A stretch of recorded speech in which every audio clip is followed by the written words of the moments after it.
Hello guys, सभी को राधे राधे, जय माता दी। तो देखिए 2:30 बजने जा रहा है और मैं बना रही हूँ ब्लॉग। तो आप लोग सब कैसे हैं? बढ़िया हैं, अच्छे हैं, स्वस्थ हैं। और हम भी बहुत अच्छे हैं, बढ़िया स्वस्थ हैं। तो हम आपको बताते हैं कि देखिए आजकल समाज में क्या हो रहा है। आजकल हर घर घर की कहानियाँ अलग अलग नहीं है, एक सी ही कहानियाँ हैं। हर घर में आप जा कर के देख लीजिए, आपको एक ही कहानी मिलेगी।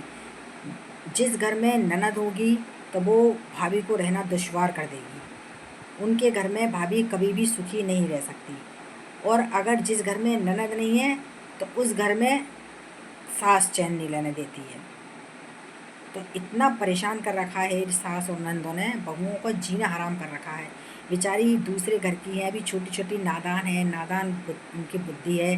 और अभी कोई ज़्यादा उम्र की भी नहीं आती हैं, पढ़ती पढ़ती देखो उनके माँ बाप शादी कर देते हैं और वो दूसरों के घर में बहू बन जाती हैं और आती हैं तो उनके संग इतना गलत व्यवहार करा जाता है कि आप लोग पूछिए मत ना। तो सास हैं, हर चीज़ में अपनी बहू के साथ अपनी बेटी की अवहेलना करती है। जो उसकी बेटी करेगी वो ये चाहती है कि वही मेरी बहू करे। और अगर बहू नहीं करती है तो उसको बिगड़ डायलॉग कसे नहीं करती है। साहब अपनी बेटी की इतनी तारीफ़ें करती हैं, इतनी तारीफ़ करती हैं। अगर इतनी तारीफ़ वो शायद बहू की कर देना तो समझ लीजिए कि बहुत ही सुख पाएंगी ऐसी सासें जो जितनी तारीफ़ अपनी बेटियों की करती हैं जी। उनको ना करते हुए और अपनी बहुओं की अगर इतनी तारीफ़ करें तो बहुएं तो उन्हें हाथ हाथ में रखेंगी, बिल्कुल उनको कोई काम तक नहीं करने देंगी। और इतनी सेवा पूजा करेंगी और इतना उनको मान सम्मान देंगी। परंतु ऐसी सासें 100 में से एक आध को ही मिलती हैं। तो देखिए, अगर उनकी बेटी ने जरा सा कोई काम कर दिया, अरे भैया हमारी बेटी तो बहुत ही कमेरी है, बहुत काम करती है बेचारी, सुबह से उठती है, सुबह से काम में लगी रहती है। चाहे भले ही उसने एक गिलास पानी उठा कर के खुद ने पिया है, पर भैया बहू ने नहीं दिया ना वो चीज़, उसने खुद लेकर के पिया है। तो भैया बहुत कमेरी है। वो जो भी काम करती है तो अपना उठ कर के करती है और बहुत काम करती है, सारे घर का काम करती है। और बहू जो आई है वो भैया निकम्मी है, कोई काम नहीं करती है, सारा दिन सोती रहती है। हमारी बेटी देखो बाजार गई थी, सब्जियां लेकर के आई है, देखो कितना घर का सामान लेकर के आई है। बेचारी थक गई है, कोई से इतना भी नहीं है कि कोई इसको बेचारी को एक गिलास पानी दे दे, उसने पानी भी खुद ही उठ करके पिया है। और ये घर में ऐसी बहू निकम्मी आई है कि ना तो कोई घर का काम करती है, ना कुछ सामान सट्टों को देखती है कि क्या लाई हैं दीदी, तो क्या लाई हैं तो हम देखें करें रखें। मतलब हर चीज़ में बहू की बुराइयां ही करनी है सास को, और अपनी बेटी की जरा भी जवान में बुराई नहीं लेकर के आएंगी। तो उनको ये सोचना चाहिए कि जब हम किसी की बेटी की इतनी बुराई कर रहे हैं तो कल को हमारी बेटी भी किसी के घर की बहू बनेगी। भाई वो आपको दिखाने के लिए सब कुछ करती है, वो ये सोचती है बेटी कि मैं जो भी कुछ करती हूँ तो माँ बाप मेरी तारीफ़ करते हैं, भैया मेरी तारीफ़ करता है। और भाभी चाहे कितना भी जी जान लगा लें और कितना भी सारे घर के लिए काम कर लें, फिर भी वो सबकी नज़र में बुरी ही बनी हुई हैं। तो उसको वो हमेशा ही बुरी बनाती रहती है ननद। कोई भी काम करेगी ना तो सबको दिखा करके करेगी, सबके सामने करेगी कि सबकी आंखों में ये दिखे कि हाँ भाई लड़की हमारी बहुत काम कर रही है और बहू साहब बिल्कुल काम नहीं करती है। और चाहे भले ही बहू सारा दिन सुबह की 5 बजे की उठती है, सबका काम करती है, खाना बना, सबको टिफ़िन लगा, सबके कपड़े धो, सबको टाइम पे चाय दे, सबको टाइम पे नाश्ता दे, सबका सब टाइम पे काम करना, सबको टिफ़िन लगा लगा करके देना, बच्चों को देखना, बच्चों को स्कूल के लिए तैयार करना, घर की पूरी साफ़ सफाई करना, पूरा काम करती है बेचारी बहू। फिर भी अगर उस काम में भी ज़रा सा हाथ बेटी ने लगा दिया, किसी काम में भी अगर रसोई में भाभी काम कर रही है, थोड़ा सा सब्जी वब्जी अगर ननद ने कटा दी तो वो सबकी निगाह में आ जाएगी कि भाई हमारी बेटी भी संग संग काम करा रही है, हमारी बेटी देखो खाली नहीं बैठती है, भाभी के संग देखो लगी हुई है, सुबह से काम करवा रही है भाभी के संग। भैया तो क्या हो गया, अगर करा रही है तो वो अपने घर का ही तो काम करा रही है। पर वो तो आपके घर में जो दूसरे की बेटी आई है वो तो आपके खुद का सबका काम कर रही है बेचारी। वो एक घर में नौकरानी बन करके आई है और सबका काम कर रही है। और वो जो बेटी ज़रा सा काम कर रही है तो वो तो आप सब लोगों की बेटी है, उसका तो भाई देखो फ़र्ज़ भी बनता है काम करने का कि आप लोगों का सबका काम करे। पर बहू का फ़र्ज़ नहीं बनता है। वो देखो अभी नई नई आई है और आप लोग उससे इतनी उम्मीदें करते हैं और इतना उसको डायलॉग देते हैं, फिर भी बेचारी आप लोगों से कुछ नहीं कहती और सबकी सुन करके और बेचारी खून की सी घूंट पी करके रह जाती है। और अगर इतनी बात आप अपनी बेटी से कह करके देख लीजिए, अगर आपने ज़रा भी अपनी बेटी को कुछ कह दिया ना तो पूरे घर को खड़ा कर देगी। तो बेटी होती है बहुत ख़तरनाक। बहुएँ बेचारी फिर भी इतनी सीधी होती हैं, चाहे आप कितना भी इसको सुना दो, कितना भी कर दो, फिर भी बेचारी खून के घूँट पी कर के रह जाती हैं। क्यों रह जाती हैं? एक आदमी के खातिर कि भाई वो अपने आदमी के संग बंद कर आई हैं और उनके संग रह रही हैं, उनके पूरे घर को संभाल रही हैं, हैं?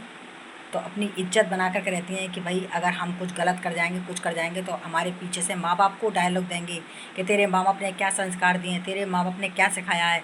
तो बेचारी ये डरती हैं कि हम कुछ गलत कर देंगे तो हमारे माँ बाप को बेचारों को सुननी पड़ेगी।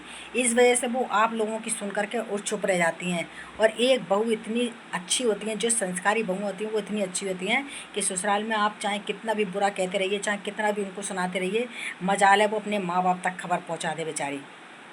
खुद घुटती रहेंगी, खुद सहन करती रहेंगी, पर अपने माँ बाप तक नहीं पहुँचने देती हैं कि भाई आज हम इतना दुख उठा रहे हैं तो बेचारे हमारे माँ बाप ने हमारे इतना पैसा लगा के शादी करी है, इतना सब कुछ करा है, और हम ज़रा सा भी उनको दुख की बात सुनाएंगे तो बेचारों को परेशानी होगी, वो दुखी होंगे, परेशान होंगे।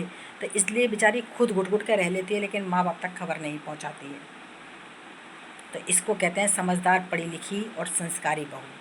और आप अपनी बेटी को दे रहे हैं गलत शिक्षा, आप अपनी बेटी को सिर पर चढ़ा रहे हैं कि बहुओं के सामने आप उसकी तारीफ़ें कर रहे हैं कि नहीं साहब हमारी बेटी बहुत काम कर रही है, अरे हमारी बेटी ने आज इतना काम करा, आज हमारी बेटी बाजार गई थी ये लेकर के आई, आज हमारी बेटी फलानी जगह गई थी ये चीज़ लेकर के आई, आज हमारी बेटी ने सवेरे से उठ करके ये काम किया। तो अगर कर रही है तो क्या कर रही है? आपकी बेटी है, आप लोगों के लिए करेगी, नहीं तो और किसके लिए करेगी? वो कोई अपनी भाभी के लिए थोड़ा ना कर रही है जो भाभी उसकी तारीफ़ें करे। भाभी तो फिर भी तुम लोगों के सबके लिए कर रही है। तो भैया जो भी कुछ कर रही है तो वो अच्छा कर रही है, सीख रही है काम को और अच्छा कर रही है, ताकि वो कहीं दूसरे परिवार में जाएगी, दूसरे घर की बहू बेटी बनेगी तो वो भी कम से कम घर को संभालेगी और करेगी। तो अच्छी बात है अगर आपकी बेटी कर रही हैं। तो अगर आपकी बेटी काम कर रही है तो आप अपनी बेटी तक सीमित रहिए, उसकी तुलना बहू से मत करिए। देखिए बहू आई है, वो खुद अपने आप अपना घर संभाल रही है, अपने आप सबका अपने आप चुपचाप कर रही है। आप उसके कामों में अड़चन मत डालिए और उसे कभी भी गलत डायलॉग मत दीजिए। आप उसको अपनी बेटी की तरह से समझिए और बेटी की तरह से बना कर रखिए। तो देखिए आपका बुढ़ापा कितना अच्छा करता है। आपकी बेटी आज है, कल शादी कर देंगे चली जाएगी, और आप इसको जब बुलाएंगे ना तो ये मेहमान की तरह से आएगी आपके घर में। और मेहमान की तरह से आएगी ना तो फिर यही आपको डायलॉग देगी कि मम्मी मैं कोई काम नहीं करूँगी, मैं 4-5 दिन के लिए आराम करने आई हूँ, मैं ससुराल में ही बहुत काम करती हूँ, अब मैं घर में नहीं करूँगी। तब फिर आप लोग क्या कहेंगे? फिर बाद में तो आपकी ये बहू ही काम आएगी ना। आगे पीछे जो भी है, जो ये बहू आपके काम आएगी, चाहे आप इसको कितना भी सुना लेना फिर भी आपका बुढ़ापा यही काटेगी। तो इसीलिए मेरा आप सभी से कहना है कि आप लोग अपनी बहू को खूब सम्मान दीजिए और लाड़ प्यार से रखिए, बेटी बना करके रखिए। आप सास मत बनिए और आप ये मत सोचिए कि हमको सास का दर्जा मिल गया है तो हम बहू को दबा करके रखें। देखिए वो भी बेचारी इंसान है, वो भी आपके घर में सुख दुख सब देखने आई है।